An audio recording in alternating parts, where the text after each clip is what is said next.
Sepak bola bukan hanya tentang mencetak gol. Di balik setiap kemenangan, ada sosok tangguh yang berdiri kokoh di lini belakang. Mereka bukan hanya bek, mereka adalah tembok yang tak tergoyahkan. Di era 90-an hingga awal 2000-an, sepak bola dihiasi oleh para bek yang punya segalanya. Ketangguhan, kecerdasan, dan keberanian. Tidak ada teknologi VAR, tidak ada aturan yang terlalu melindungi penyerang. Ini adalah zaman di mana duel fisik adalah bagian dari seni bertahan. Dan di era ini lahirlah para bek legendaris yang namanya abadi dalam sejarah sepak bola. Ada yang terkenal karena keanggunannya dalam membaca permainan. Ada yang disegani karena ketangguhan fisiknya. Dan ada pula yang menjadi pemimpin sejati di lini pertahanan. Siapa saja mereka? Mari kita bahas para bek terbaik yang pernah menjadi tembok kokoh di era keemasan sepak bola ini. Ayo kita simak kisahnya. Salah satu bek yang sering diabaikan pada era ini adalah Carles Puyol. Pejuang yang memiliki rambut ikal ini adalah tulang punggung pertahanan Barcelona dari tahun 2000-an hingga awal 2010-an.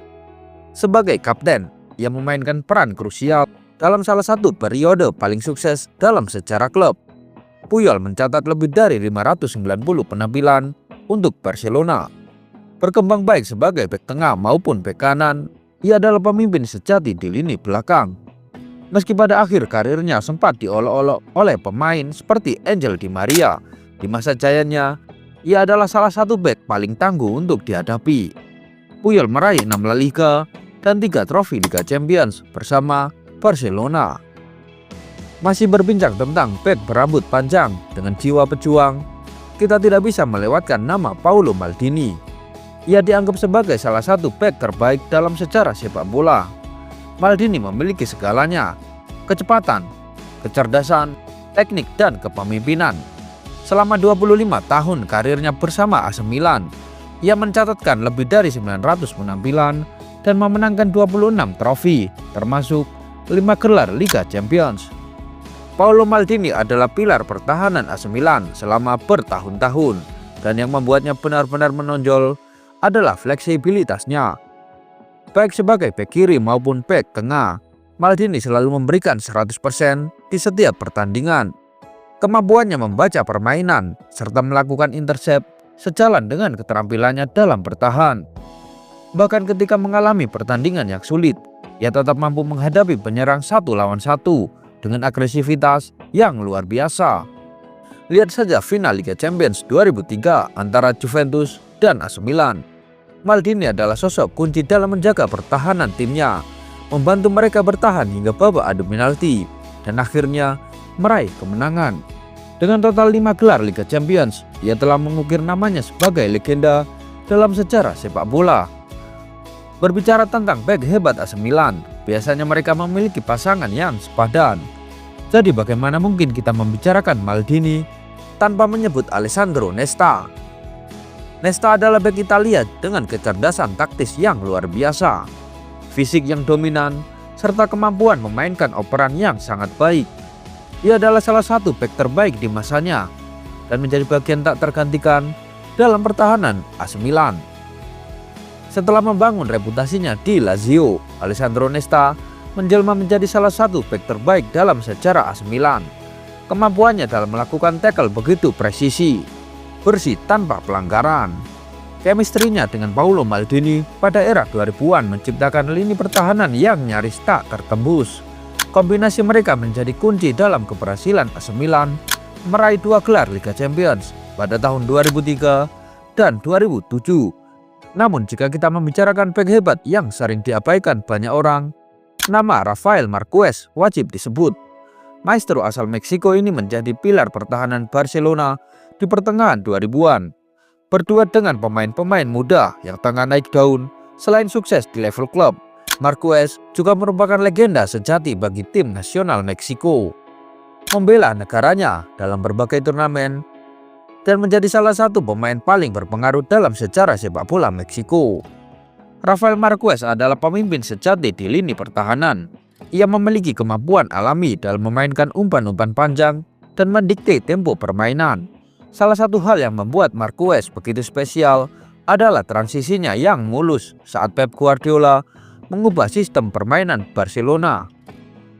Seperti halnya Carles Puyol, Marquez tetap menjadi bagian penting dalam skuad Barcelona musim 2008-2009. Tidak hanya sebagai bek tengah, tetapi juga sebagai gelandang bertahan. Seorang bek dengan kemampuan teknis seperti Marquez akan bernilai lebih dari 70 juta euro di pasar saat ini. Mengingat bagaimana bek tengah modern semakin dihargai atas keterampilan menguasai bola dan membangun permainan dari belakang. Dari seorang bek yang mengendalikan tempo permainan, kini kita beralih ke sosok yang membawa energi dan agresivitas ke lini pertahanan. Lucio. Tahun-tahun puncaknya terjadi di Bayern Munchen dan Inter Milan, di mana ia menjadi bagian krusial dalam kesuksesan Inter Milan meraih treble bersejarah pada tahun 2010. Lucio adalah salah satu bek pertama yang memberi kesan sebagai atlet sejati, memiliki sundulan yang kuat, serta kemampuan membawa bola ke depan dengan percaya diri. Banyak orang yang mengingatnya karena musim luar biasa bersama Inter Milan. Tetapi sebenarnya ia sudah menunjukkan performa luar biasa sejak bermain di Bayern Munchen. Di sana ia memenangkan banyak gelar dan menjadi bagian dari skuad Brasil yang menjuarai Piala Dunia tahun 2002. Sebelum ada yang bertanya kenapa tidak ada bek tengah asal Inggris, mari kita bicara sejenak tentang John Terry. Di masa jayanya, Terry adalah simbol pertahanan kokoh Chelsea di bawah asuhan Jose Mourinho. Membantu klub mendominasi sepak bola Inggris pada pertengahan tahun 2000-an. Namun yang membuatnya luar biasa bukan hanya kepemimpinannya, tetapi juga dominasinya di duel udara. Saat ini banyak yang memuji Gabriel Magalhaes, tetapi Terry sudah melakukan semua itu dan bahkan lebih. Ingat, ini adalah pemain yang menjadi pilar pertahanan Chelsea pada musim 2004-2005 ketika timnya hanya kebobolan 15 gol sepanjang musim Premier League. Banyak yang menyebut itu karena sistem pertahanan Mourinho. Tetapi Terry adalah arsitek utama di balik keberhasilan itu. Tackle terakhir mengorbankan tubuh di garis gawang, menyundul bola lebih dulu dari siapapun. Dia akan melakukan segalanya untuk menghentikan lawan. Memang Terry memiliki beberapa momen buruk sepanjang karirnya, tetapi itu tidak bisa menghapus warisan besarnya di Chelsea. Ia memenangkan 5 gelar Premier League dan akan selalu dikenang sebagai salah satu bek terbaik yang pernah ada. Namun, jika kita berbicara tentang pemain bertahan yang mendefinisikan sebuah era, maka kita tidak bisa melewatkan seorang legenda lain seperti Rio Ferdinand. Ferdinand adalah contoh sempurna dari seorang bek modern dengan kombinasi fisik yang kuat, kecepatan, dan ketenangan dalam menguasai bola yang membawa standar baru bagi bek tengah di era Premier League. Dibeli Manchester United pada tahun 2002, dengan rekor transfer saat itu untuk seorang bek, Ferdinand langsung menjadi pilar utama di lini pertahanan Setan Merah. Di bawah asuhan Sir Alex Ferguson, ia berkembang menjadi bek yang tak hanya tangguh dalam bertahan, tetapi juga elegan dalam mengalirkan bola dari lini belakang. Kombinasinya dengan Nemanja Vidic menciptakan salah satu duet pertahanan terbaik dalam sejarah Liga Inggris, membantu United meraih 6 gelar Premier League serta trofi Liga Champions tahun 2008. Bukan hanya soal trofi, tetapi cara Ferdinand bermain yang membuatnya spesial. Dalam era di mana banyak bek hanya fokus bertahan, ia menonjol dengan kemampuannya membaca permainan, memulai serangan dari belakang, dan tetap solid saat menghadapi penyerang-penyerang terbaik dunia. Jika kita bicara tentang bek tengah paling tangguh di era 2000-an, sulit untuk tidak menyebut nama Nemanja Vidic. Dia bukan hanya seorang bek, tapi simbol ketangguhan, keberanian, dan dedikasi di lini belakang Manchester United.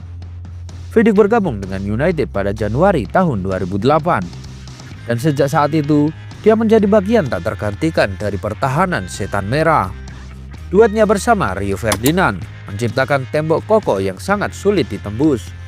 Salah satu hal yang paling menonjol dari Vidic adalah gaya pertahannya yang tanpa kompromi. Duel udara, tackle keras, atau adu fisik, dia selalu siap mengorbankan tubuhnya demi tim.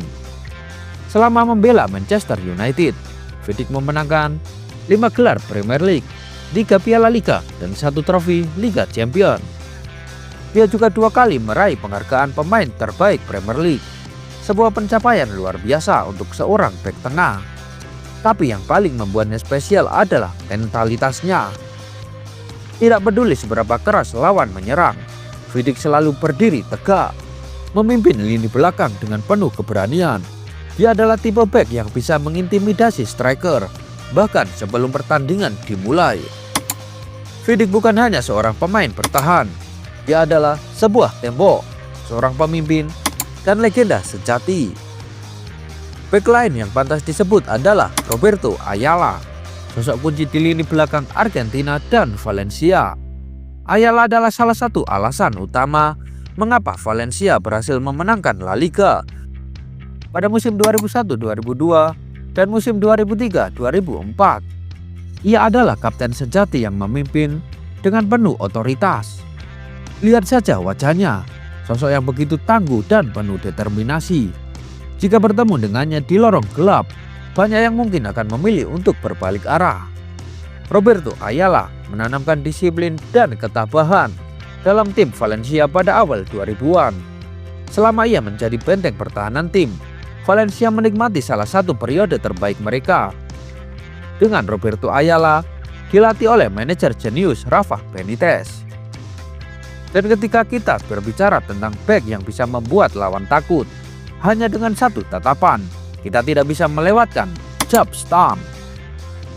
Stam adalah raksasa di lini pertahanan, terutama selama masa keemasannya di Manchester United sebelum melanjutkan karirnya ke Serie A Italia. Ia dikenal karena dominasi fisiknya yang luar biasa, menjadi bagian integral dari lini belakang Sir Alex Ferguson, khususnya dalam skuad yang memenangkan treble bersejarah pada musim 98-99. Sebagai bek sejati dengan kecepatan fisik yang mengerikan, Jaap Stam berdiri di lini belakang dengan postur tegap dan tinggi. Sosok yang tampak seperti karakter dari film aksi Jason Statham.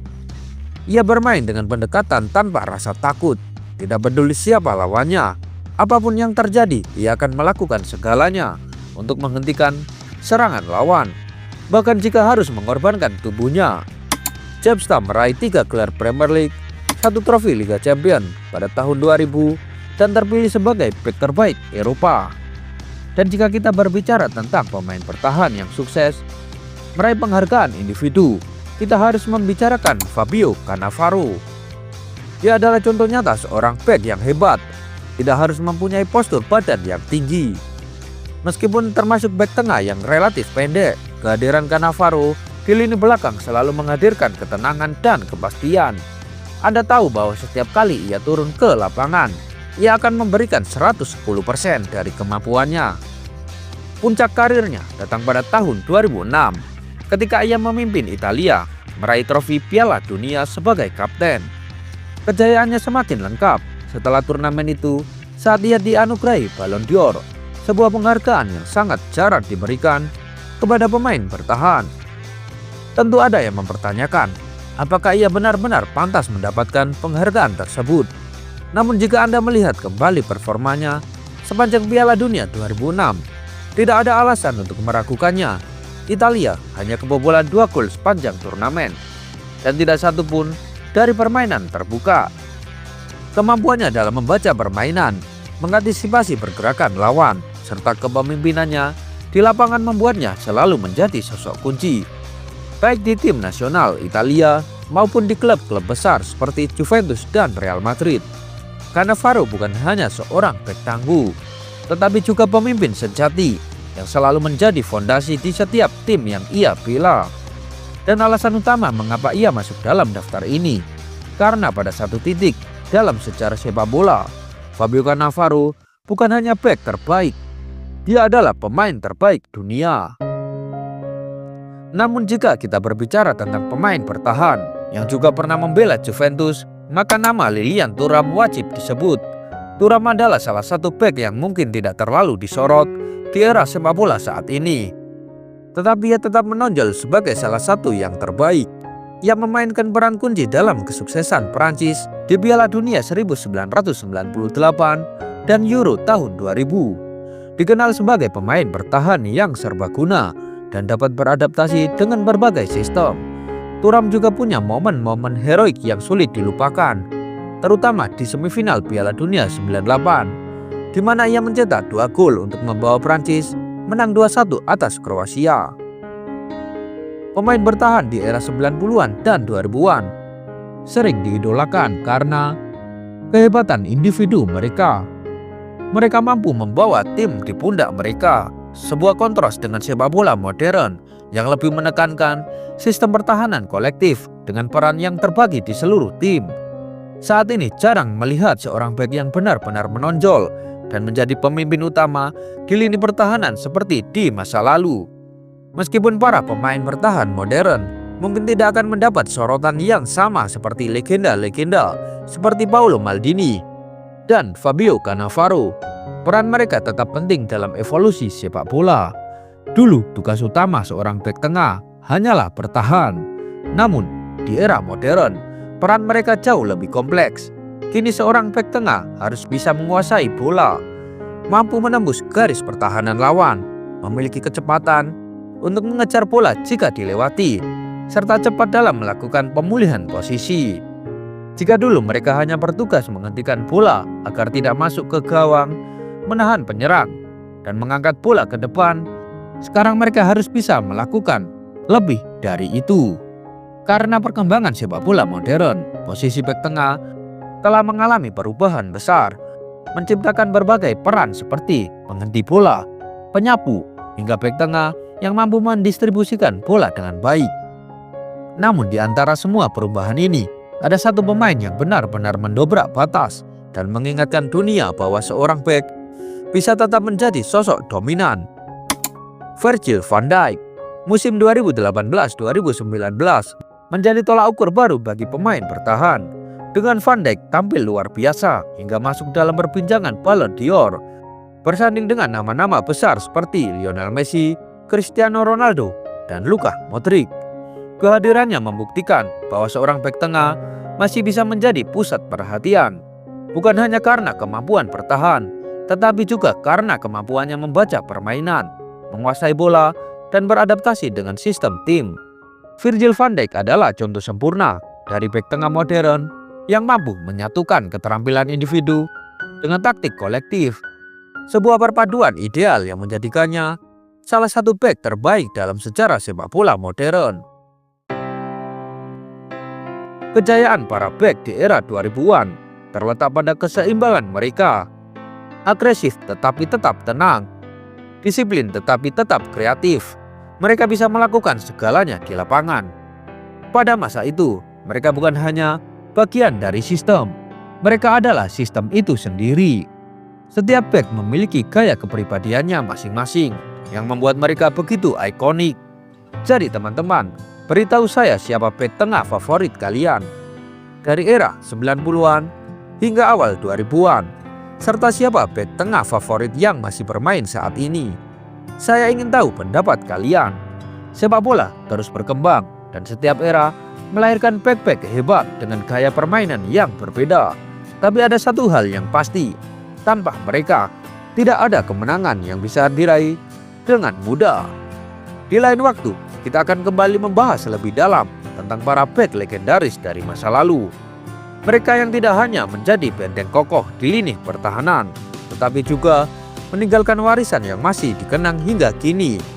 Jadi tetap pantau terus Bola Story karena masih banyak kisah menarik yang akan kita ungkap bersama.